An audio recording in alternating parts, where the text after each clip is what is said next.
So I appreciate everybody for all your support. And one of the cool part about these evenings is we get to interview some of the greatest athletes on the planet and people who impact a lot of lives.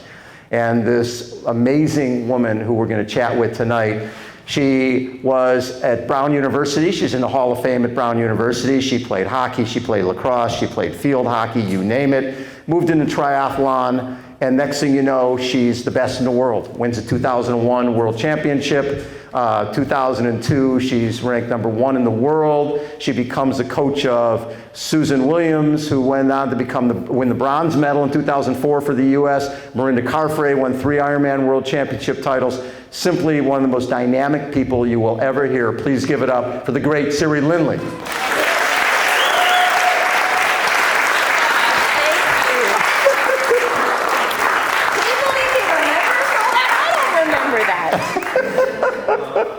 Thank you, Bob. I mean, I don't know about all of you, I'm sure you agree, but I think that Bob Babbitt is not only an absolute legend of our sport, but he's a legendary human being. And I just want to thank you. Honestly, you truly, you bring into this life so much passion, love, compassion, kindness, and what you've achieved here, for the Challenged Athletes Foundation, for the sport, for the San Diego Tri Club, which I almost moved here years ago just because I wanted to be a part of this club. So you guys rock. But you're just an extraordinary human being, and I personally feel so blessed to have you in my life. So wow. Thank you, sir. Right? So, growing up, soccer, what did you play? Field hockey, ice hockey? Lacrosse. Lacrosse. Yeah. All those. I had severe anxiety and OCD. Triathletes know what OCD is, but I'm talking like next level, where I was a student at Brown University. I didn't know how to deal with my anxiety. I didn't know how to deal with my fear. And I would do things like flicking lights on and off for like 20 minutes until I could wipe some horrible thought out of my mind, or washing my hands over and over. I'd be late for practice. I'd miss the bus for games. And, but the only time where I felt free of that anxiety and fear was when I was playing sports. Right. Yeah. Focusing. It required my full focus. And I'll never forget, I went to Brown, and the field hockey and lacrosse coaches were the same person. And when I arrived, she said, "You're not playing ice hockey." And I said, "What do you mean? I need to play ice hockey. I love this sport." And she said, "Well, if you play ice hockey, you can't play field hockey and lacrosse." So for 3 years, I couldn't play ice hockey.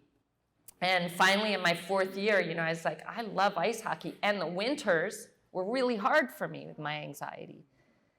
And I walked into her office and I said, "I'm playing ice hockey this year." And she looked at me and she said, "Well, she said, well, then you can just plan on spending your whole season on the bench."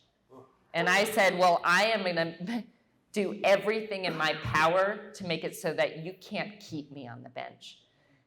And I don't know where that came from, because I didn't have that kind of confidence. But what it did is it made me want to, practice smarter, not necessarily harder, but do everything to the best of my ability, so that when it was time to show up for lacrosse season, that she couldn't keep me on the bench. And fortunately, I'm happy to say she didn't. And I got to play 3 sports, which was a first in Brown University history. And you ended up in their Hall of Fame. I did. Yes, I did. Right. But so it was my freedom from anxiety. But the hard part is, you come out of college with those 3 sports. There's really no professional, right? You're not going to go professional in women's ice hockey. So was there sort of a miss for you at that point, trying to think, what do I do next? What do I move on to? Well, fortunately, I'd found someone. My greatest mentor is a guy named Tony Robbins, and I came across his first book, which was Unlimited Power, and this was my senior year in college. And this freed me literally from my OCD, because he said one thing. He said, "Where focus goes, energy flows." And Like, think about your own patterns of focus and thought. Think about it right now. Like, are you focusing on everything that's missing, everything that's wrong, everything you don't want to have happen, everything you have no control over? Because at the time, that was me. And it's no wonder I was so anxious and fearful and miserable. And so when I realized that what I'm focusing on is growing, what I'm focusing on is basically almost making it more possible that those things are going to happen, then I put all the discipline that I put into my studies, my sport, my training, and I put it into changing the channel with my thoughts. And in any moment where I was, feeling anxiety, I would say, okay, what are you focusing on? I'm focusing on everything I don't want to have happen. Well, let's focus on everything I do want to have happen and want to create. Let's focus on what I have. Let's focus on what I can control. And I did this in every single moment and basically freed myself from OCD, which is possible if anybody out here is struggling with that. You can be free of that. I didn't answer the question. I'm sorry, Bob. I mean, how did that happen? How did that happen? Sorry. Great. That was awesome. I'm sitting here thinking, okay, so you go from playing this organized sports to this silly sport of triathlon, which is still fairly new at that time. In your first triathlon, it's recreational. Well, I didn't know how to swim. Yeah, that's a little limitation. Yeah. So I went, to be brutally honest, a really good friend of mine said, come watch me, I'm doing a triathlon this weekend. And I had no clue. I didn't know how to dress. I didn't know what to bring. I didn't know what it was. Right. But I showed up and I was just so inspired and in awe of the fact that there were like hundreds of people. They all looked different. They were different sizes, different abilities, different ages. But there was one thing in common. Every single one of them was out there like pushing themselves, you could tell, beyond what they thought they were capable of. And to me, what I needed at that time desperately was to find myself and to find a love for myself, a respect for myself. And I thought, what a way to find myself through this challenge. So I told my friend, I'm doing a triathlon. She got all excited. She was going to coach me. She asked me to go to the pool the next day. She said, show me what you got. And I had, oh my God. I'd only seen my mom doing the swan. You guys know what the swan is? Okay, she had beautiful blonde hair that she didn't want to get wet because it took her so long to get it looking so beautiful. So she'd be out there. Yes, that rest over the head out of the water, right? So that's what I did. And my friend thought, oh God, you didn't tell me it was this bad.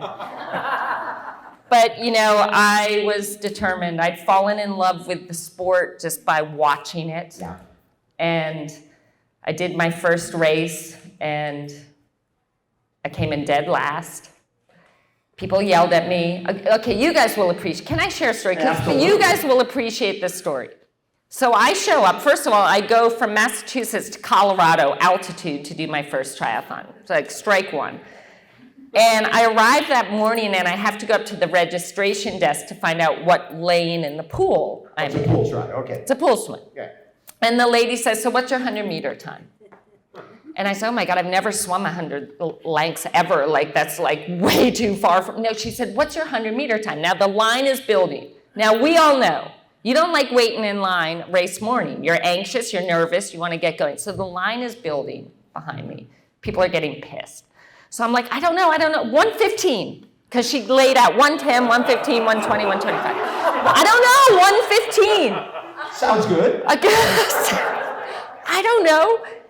And so I line up for the swim, and I'm very dorky, like, just so you all know, like, I'm a complete dork. I go to the very front, my toes are like curled over the edge of the pool. I haven't even looked who else is in my lane. But then right before the gun goes off, I kind of look, and it's like, oh my God. The people that trials, are, yeah, it's like the swimmers that you see on TV for the Olympics. But I maintain my position, and the gun goes off.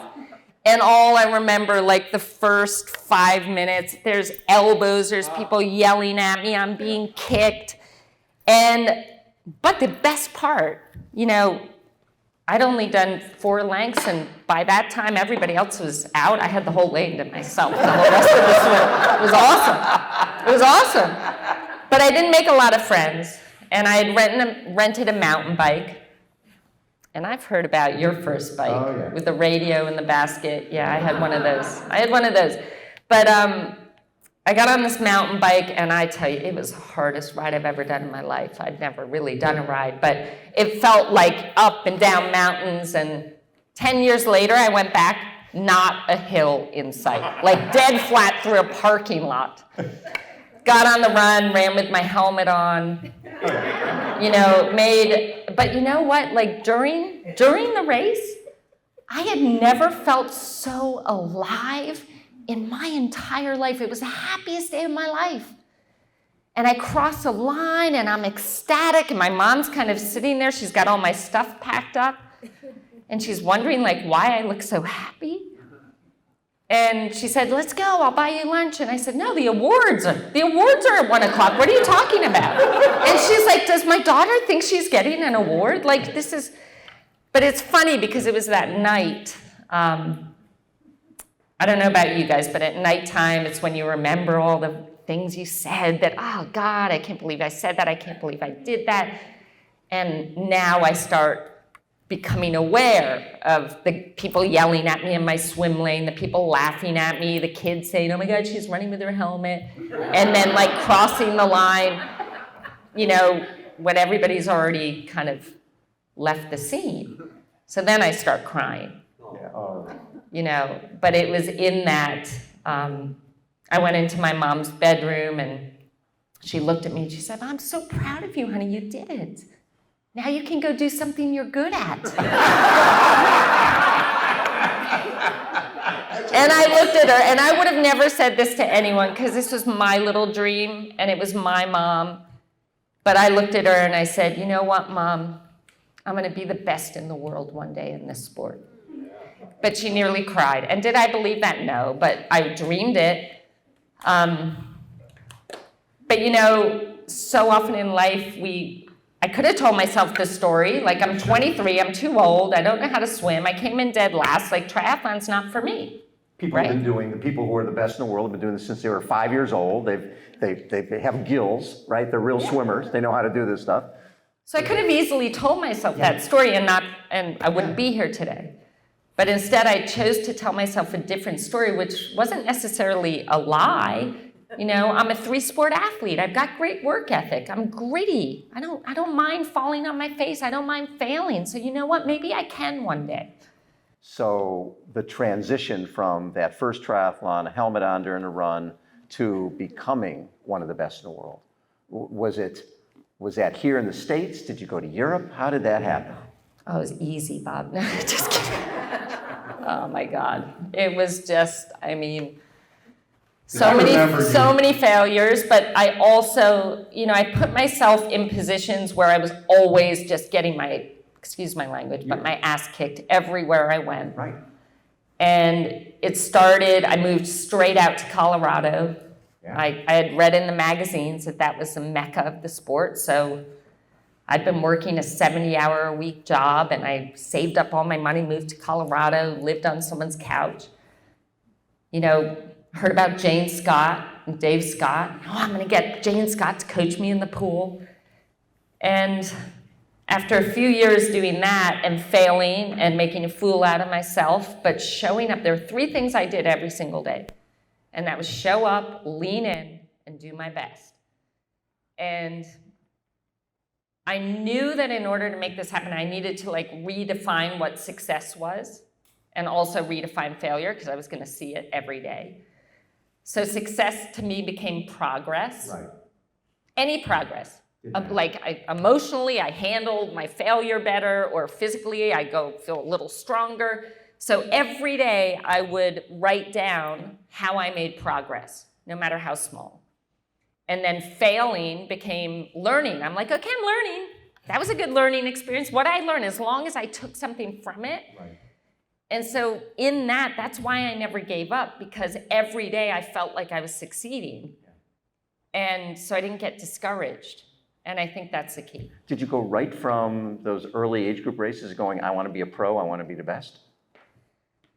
There was no proof for me to think that I could, but I I'm a believer that, you know, if you want to achieve something, become that person. Like, what would future you that's going to be the best in the world in triathlon, what decisions would she make today?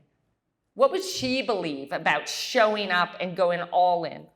What actions would she take? Well, she'll get a swim coach. She'll go to the places best in the world. Oh, and now the Australians are the best athletes in the world. Well, now she's going to move to Australia. What else? What would you do? Show up as the person that you want to be. And in that, slowly but surely, you become that. One of my favorite parts of your story is when you end up in, I think it was in Switzerland, with Brett Sutton.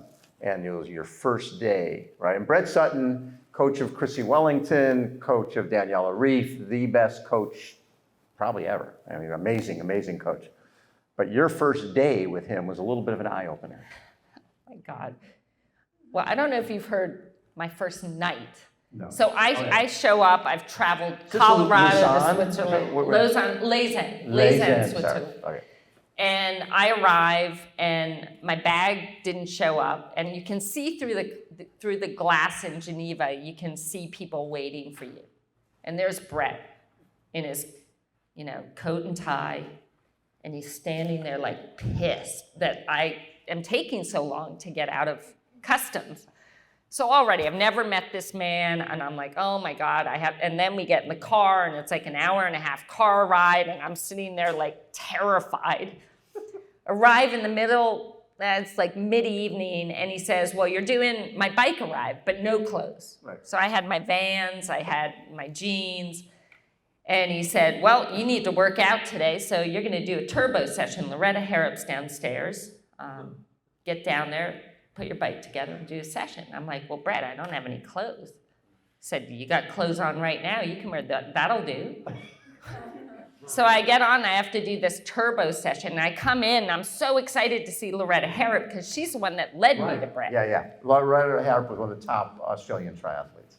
And so I'm like, oh my God, I get to see my friend Loretta, so I run down, and I've got my bike, and she completely ignores me. She's doing a session, doesn't even look up.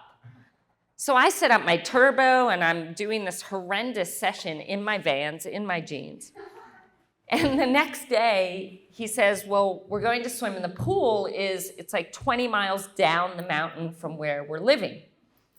And I thought, okay, well, that's fine. I ride down the hill. That's going to be okay. So I ride down the hill, and I'm thinking, okay, you know, I can't train any harder than I've been training. Sure. But the difference here is that I'm going to be training with athletes that are so much better than me. So that's what's going to make the difference. We get in the pool. I swim double what I've ever swum in my life. It was like 12K, every lap, like flat out, and I am exhausted. I finish a swim, and I'm like, oh God, it must be a swim day, and that's all we're doing today. So I grab my bike, go out front, stand next to my supposed friend, Loretta, and I ask her where the van is. Like, where's Brett? Where's the van? And she looks at me like, the van? She says, Siri, you ride home. And I'm like, oh my God, because it's like a wall. Okay, 20 miles, like wall. And so she sees the fear in my face, and she says, oh, don't worry, go with Jane. Jane sucks.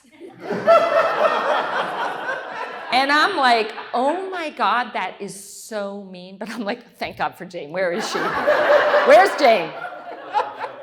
And I find Jane, and she's like the kindest, nicest girl. And she says, come with me, we'll have a great ride. In the first 5 minutes, drops me by a mile. And I'm dragging my butt up this mountain. Took me like, 2 hours to get to the top, more. And I'm exhausted at this point, haven't eaten breakfast. I'm like cooking my lunch, getting ready to like close the shades, sleep the rest of the night. Knock on the door. Brett. My food's still like on the stove, my pasta's cooking. We're going running, I'll see you in 5 minutes. And I'm thinking, okay, like he's gonna ask me to run up and down the parking lot, check out my form, give me some things to think about while I sleep. Well, he shovels us into the van, and he drives us down to the bottom of the mountain. and he tells us to get out, and he whips a donut, like literally like 100 miles an hour, whips a donut, yells out the window, "See you at home." And I thought, oh my God, 20 miles. I was a short course athlete. I'd never run more than, I think 10 miles was the most I'd ever run. So they all take off. It was not like a friendly, like, "Ooh, let me support you. I'll run with you the whole way." They all took off, and I cried for 4.5 hours or whatever it took me to get to the top. And the first thing I did when I got there is I called my mom, and I said, "I'm not cut out for this. I had no idea." And she said, "Don't you get it? He was testing you. You did it."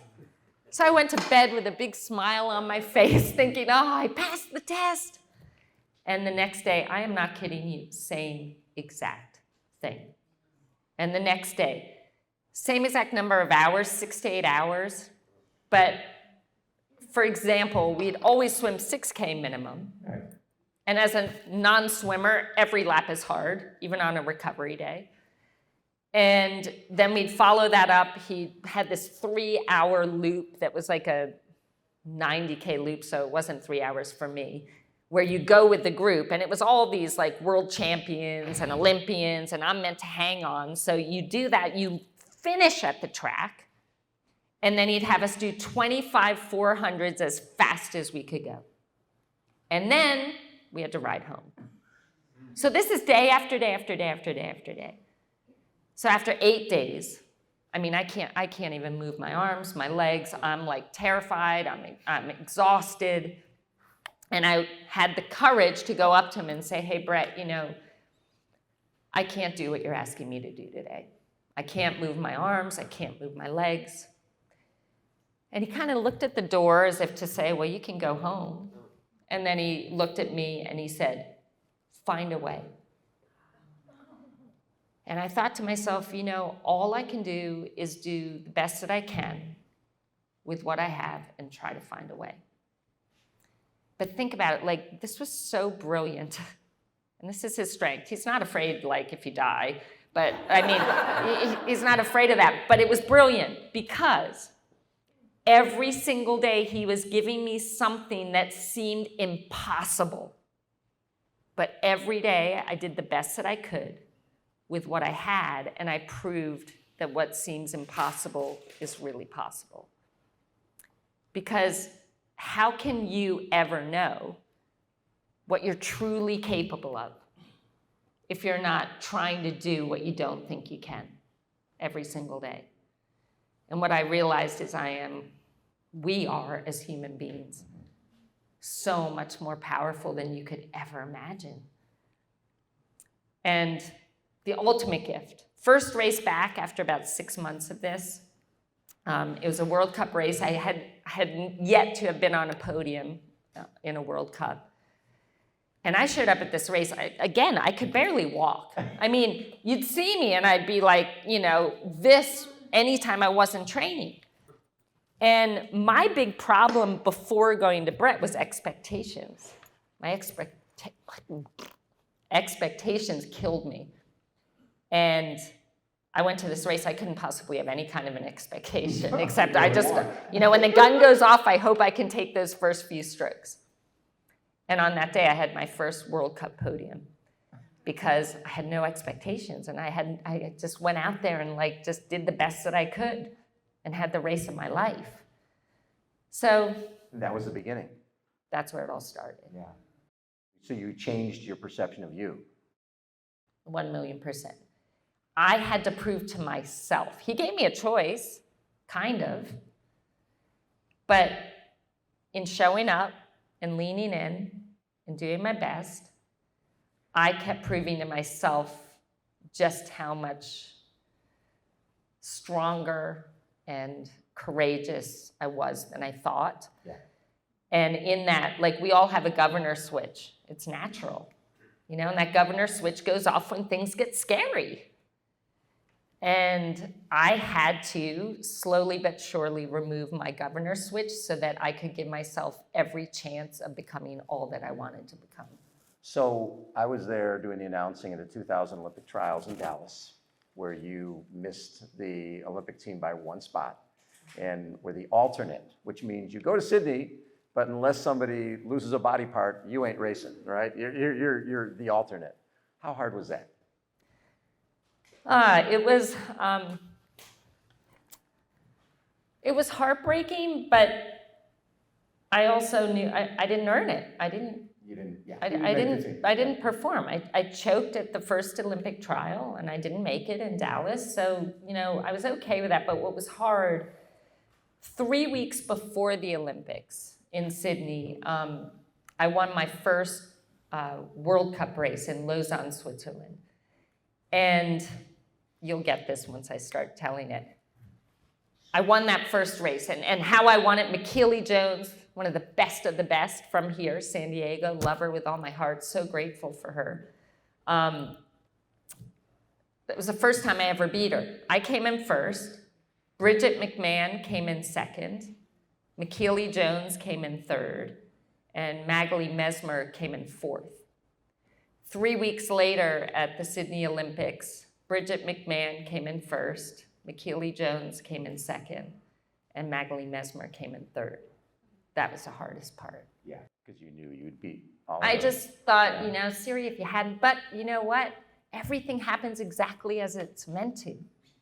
If I'd made the Olympics, I wouldn't have gone to Brett. If I hadn't gone to Brett, I think I would have hit a ceiling. Exactly. So I'm grateful for it all because it led me to where I am today. So as somebody covering the sport, so 2001, you win the ITU World Championships. In 2001 and 2002, you win the ITU Triathlon World Series. Also, your 2001 ITU Aquathlon World Championships. You're on a roll. The 2001, 2002. You're 2 years away from Athens. And I'm sitting there going, Siri is going to kill it and go to Athens and win the gold medal. And Siri retires. Retires, right?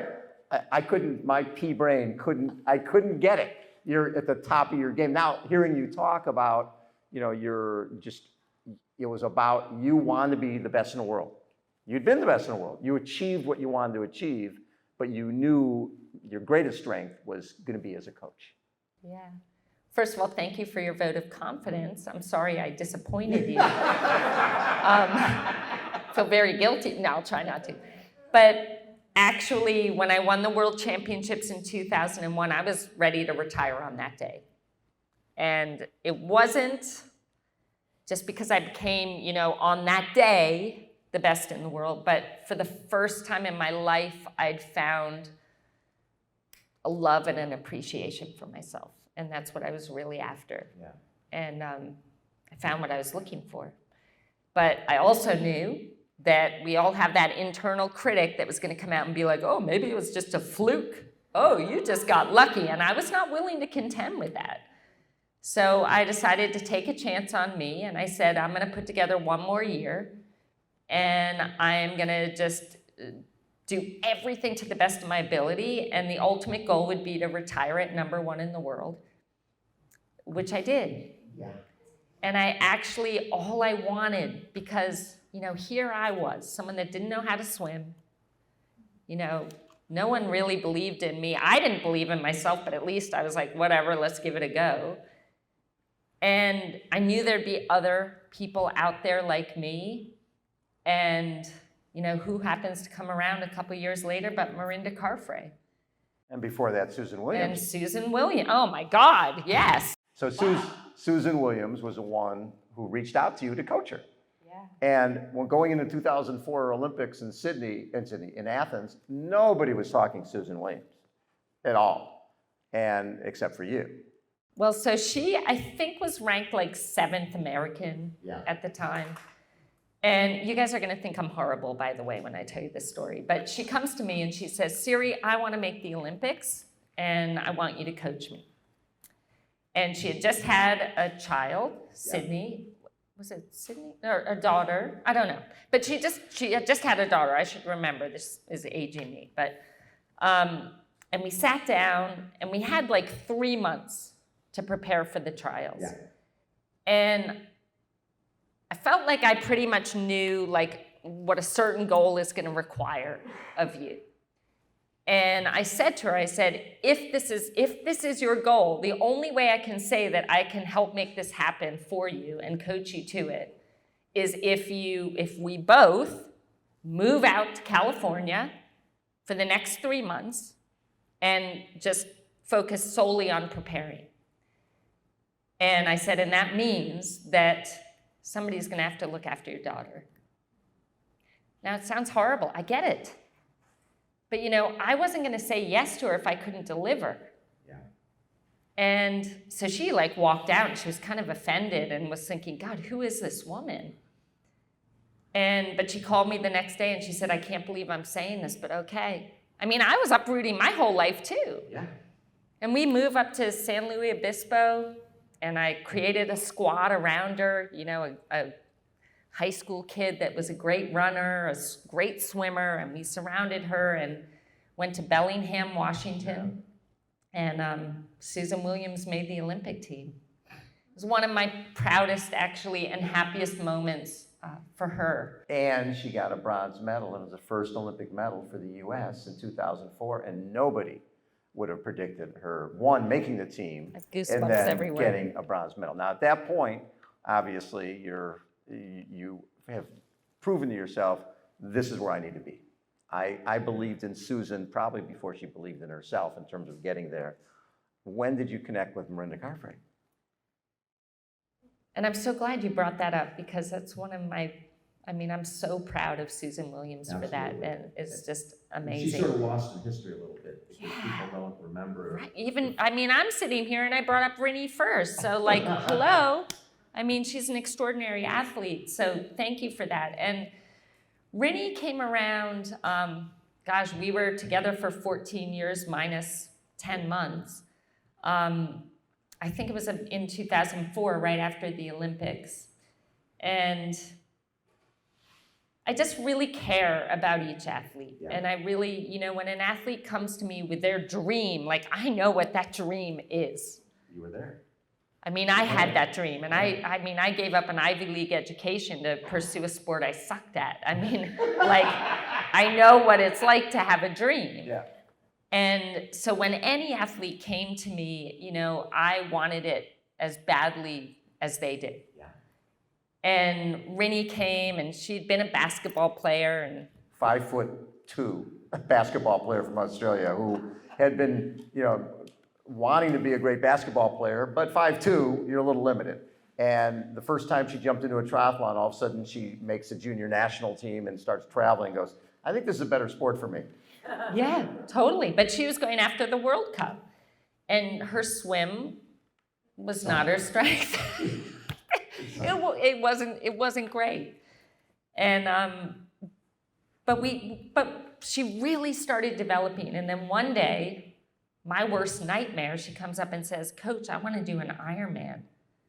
I'd never done it. You guys, I have never done a half Ironman. I've never done an Ironman in my life. So my fear and the story that comes up in my head is here's this athlete, and I want to help her achieve all her dreams, but I've never done a half Ironman, never done an Ironman. I can't coach her to an Ironman. But again, I wasn't willing to live that story.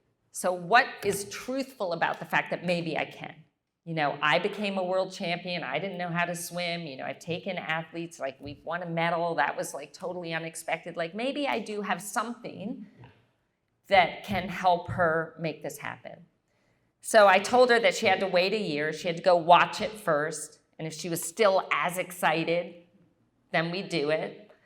And she came back more excited than ever. And we sat down one day and I said, and I talked to all the greats. Right. I'm sure I talked to you, I talked to Mark Allen, I talked to Dave Scott, I talked to Paula Newby-Fraser to get their thoughts on how to prepare for this. And something inside of me said, you know what? What's required is something different. And maybe with my beginner's mindset, I can bring something that can give us something different than what's out there now. Mm-hmm. Totally taking a chance. I sat Rinny down and I said, hey, this is what I'm thinking. My belief is that we've got to both go all in on this idea and never look back if it's going to work. And she said, I trust you, Coach. Let's do it. And she goes and wins 70.3 Worlds, right? And that gets her a spot in Kona. Comes over first time in Kona, 2009. She gets second place to the great Chrissy Wellington, who had won in 2007. Chrissy, who we had no idea who she was, she had worked with Brett Sutton. She had won Ironman Korea, came over a month later to do Kona. We had no idea who she was. She had like logos glued on. She was running through the big smile on her face, kissing babies, winning the Ironman World Championship from the front. Nobody knew who she was. She was in '07 by 7 minutes, the next year by 10 minutes, the following year by 15 minutes, just the most dominant person in the world. And 15 minutes was, I think, over Rinny's first time there. So then 2010, we're in the transition area. 2010 Ironman World Championship. Chrissy Wellington's bike is sitting there. No Chrissy Wellington. How did you guys react? Well, I mean, that first year, so let's go back to our first year there, you know, we rocked up and everybody's kind of like, oh my God, Siri's never done, or at least this is what I told myself. Siri's never done any of this. She's coaching this girl. Like, oh my God, Rinny had never run over, I think our longest run was 20 miles. Yeah. So her coming in second was like miraculous. But after that, of course, we're thinking, wow, oh my God, this is like, so it's like the best, greatest experience of my life, watching her have that kind of a race.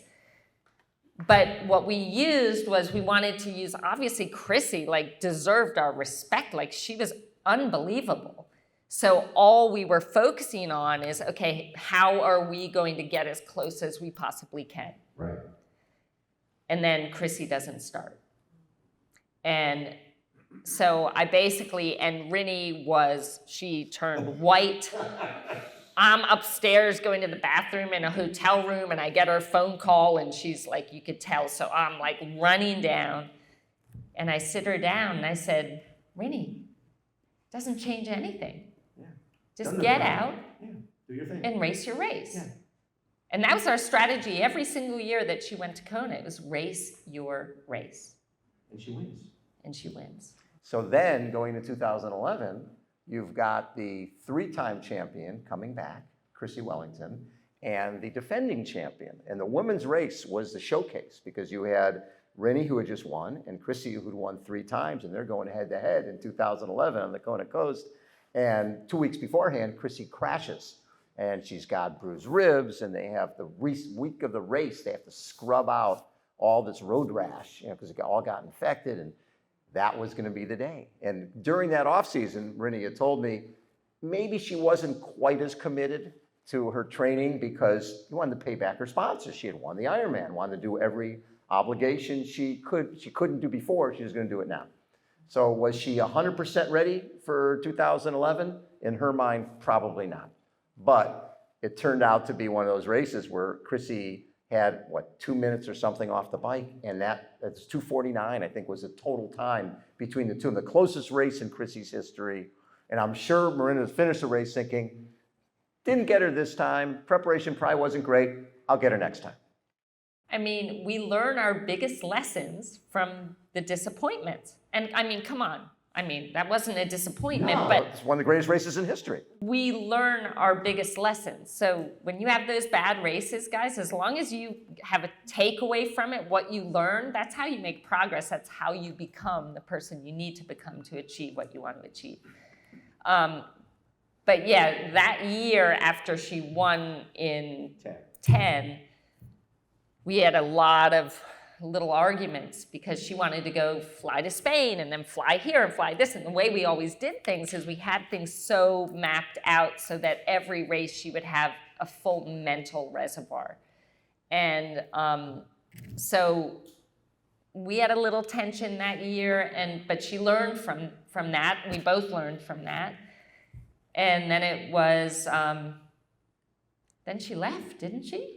So after the 2011 race, where she lost by a couple minutes, she fires Siri.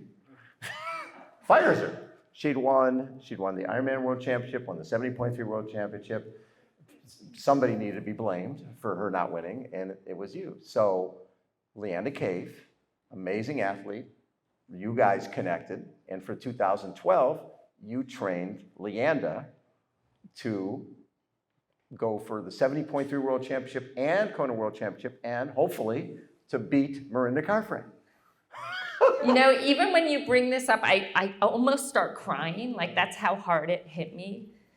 And we have an we're amazing now, but like it brings up so much emotion for me. But right after Rinny left, Leanda Cave came and she said, I want to, win, nothing to do with 70.3 Worlds. No, she just wanted to win Kona. Right. And I was like, okay, let's do this. But I remember calling up Brett Sutton and saying, you know, Leanda Cave's asking me to coach her. What do you think? The bird, she's done. She's flown the coop. And I said, I don't know, Brett. Like, I think she really wants this. Yeah. And I could see that in her. So I said yes, and I got super fired up. Oh, yeah. And we completely, we changed everything for her because she'd all done a lot of like long, hard intervals, but long stuff. And we changed everything to short, fast speed, you know, like 125s flat out in the pool, stuff like that. We changed everything. Yeah. And she really wanted to race 70.3 Worlds. And I used to say, choose one or the other. But she's like, I'll just train through it. Like, it just, you know, I love racing. Right. She goes out and she wins 70.3 Worlds. And I'm like, oh my God. And I was like, Leanda, are you okay? Did you leave everything on the course? She's like, no, coach, I actually felt really good. So we get to Kona, and I'm worried that she's left it all in Vegas. And she's having this amazing race. And I'm standing, oh my God, I'm standing at mile 13. And I'm like, I see two people coming towards me. One's short, one's super tall. And I'm like, you gotta be kidding me, not right when they come by me. So, and I've got the race in my ears, and everyone's saying, Mirinda Carfrey, she's catching Leanda Cave. It's all over for Leanda, but what a valiant effort. And so they come, Rinny's passing her, I don't know if this was planned, right when they come by me. And I look at Leanda and I said, you know what to do. And down they go into the energy lab. Yeah.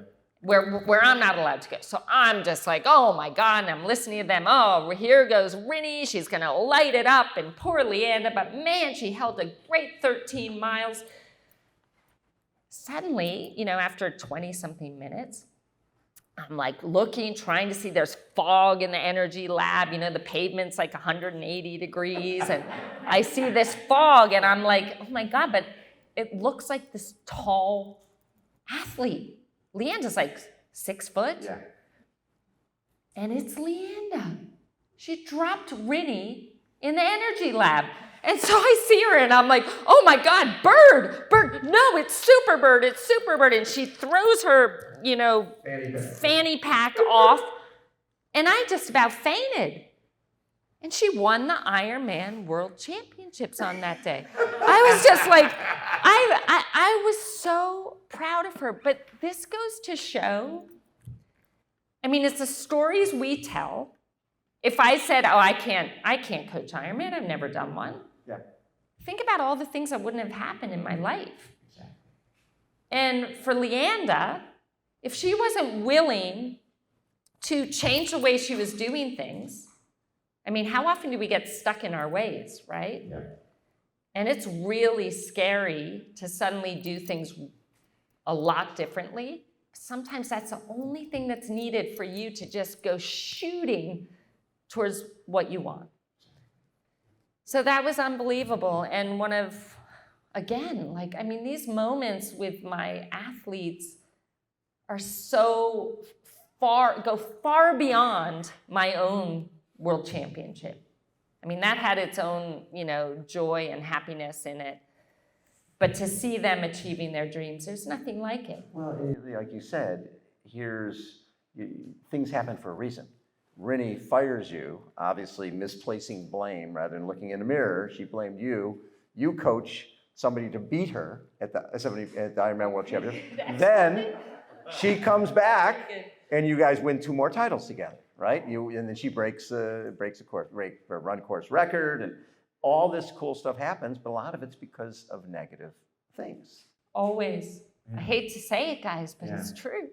So I gotta ask you, going back to when you were in college, the phone call from Dad. which was so impactful on your life. Do you mind sharing that? Oh, God, I'd love to. I didn't know if it was appropriate, but I'd love to. So this whole, determination to become a champion, there's a reason for it. When I was in college, my senior year, I discovered that I was gay. And this is when I'd kind of moved away from my OCD, and suddenly it's like, who am I? All I know is what I've been afraid of. And I find out I'm gay, and I'm coming to terms with it, and I'm working through it, but nobody knows yet. And my dad was my hero, my best friend. He used to drive to Providence, Rhode Island twice a week, 3-hour drive to watch me play. Greatest source of love. He was my everything. And he calls me on the phone this night, and he's crying so hard that he can't speak. And I'm thinking, oh my God, my dad's sick. He's going to tell me he's dying. And when he found his words, he said, somebody told me you're gay. And he said, I couldn't possibly have a daughter that's gay. I beg you, Siri, tell me that this isn't true. And I said to him, Dad, I'm the same me, but yes, I'm gay, but please just love me anyway. And he hung up the phone, and I didn't hear from him for the next 2 years. Maybe every other Christmas he'd call and say, Merry Christmas, and just hang up the phone. But in that moment, it made me feel like everything that I was, everything that I'd become, meant absolutely nothing now that I was gay. And I lost a lifetime of his love because of who I was. And so in that, instead of just giving up and throwing in the towel on life, I set out on this desperate mission to prove to myself, most importantly, that I could achieve things that are special. I could make a difference in this world. I can inspire people. And most importantly, that I could be loved. And that I could feel a worthiness from within that would allow me to love myself. That's when I found triathlon. That's why I wanted to become the best in the world. But most importantly, why I retired is I'd finally proven to myself that, I'm okay. I can do hard things. I can achieve great things if I set my mind to it. And I feel a pride and a respect for myself. That's all I needed. So, but there's a happy ending. Yes. Can I share that? Absolutely. So 20 odd years later, my wife and I started rescuing horses from slaughter. I rescued one. She changed my life. That's a whole story in itself. And one day I needed to find out what was I rescuing her from. And I saw these horrific videos of what was happening to horses, and 60,000 horses a year are slaughtered for human consumption. It's just horrific. But so we started, after I saw that video, we created Believe Ranch and Rescue, which is our nonprofit. And since then, which was 6 years ago, we've rescued 265 horses who have gone on. Thank you. More importantly, if you're not horse lovers, almost every weekend we run equine-assisted healing events, and they're helping heal people with anxiety and PTSD and trauma. But one of the things that I noticed when we started rescuing horses is, these horses have been abused, neglected, abandoned, they have been badly treated by humans. But within 1 week of feeding them consistently, loving on them, giving them the medical care that they need, just being kind and soft with them, within 1 week they forgive humans. We don't do that. We hold on to the pain, the anger, and the resentment for a lifetime sometimes. And guess what? It keeps us, it holds us back from joy and love and amazing relationships. So I'm witnessing these horses after a week, like, galloping in the pastures and letting us love on them and thinking, oh my God. And then Tony Robbins, my greatest mentor, I end up going to this Date with Destiny event, and on day one, he's talking about forgiving the people that have hurt you. And he was saying, if you're going to blame them for all the bad in your life, you need to also blame them for all the good. And he said, so maybe you even need to thank them. And I'm thinking, thank him? for breaking my heart in a million pieces? But then I thought about it. Imagine if he called me on that day and he said, Siri, God, you are going to make the most fabulous lesbian. I mean, what would that have done for me? Nothing. His rejection truly gave birth inside of me to this insatiable hunger, this determination, this drive that meant that nothing, absolutely nothing, was going to get in the way of me achieving my impossible dream. I am who I am because of who he was. So I called my father that night at this Tony Robbins event. I'm telling you, this guy has saved my life in more than one ways. And he picks up the phone, first ring, answers the phone. And I say, Dad, you absolutely broke my heart, but I forgive you. And I actually want to thank you. I want to thank you for being exactly the father I needed you to be, to become the woman that I'm so proud to be today. And he started crying and said how sorry he was, how much he'd been hurting over what happened. He'd been following my entire career. He reeled out every single result of every single race that I had. But you guys, I had my father back. And forgiveness was the key. And here's the thing, forgiveness is for you. He may have hung up the phone and I never talked to him again. That was rare, I think, that we now have this unbelievable relationship where he calls me like twice a day. But forgiveness is for you because it frees you from the shackles of disempowerment and pain that is blame. The excuse it gives you, it's leaving you powerless. Forgive them energetically, whatever it is. If they're not around anymore, energetically forgive them so that you can be free. And I'm telling you that just forgiveness, if you don't do a lot of talking about it or thinking about it, trust me, go there because it is life-changing. Ladies and gentlemen, how about a huge round of applause for the amazing Siri Lindley. That was so fun. Thank you, Bob. I feel, first of all, thank you to each and every one of you.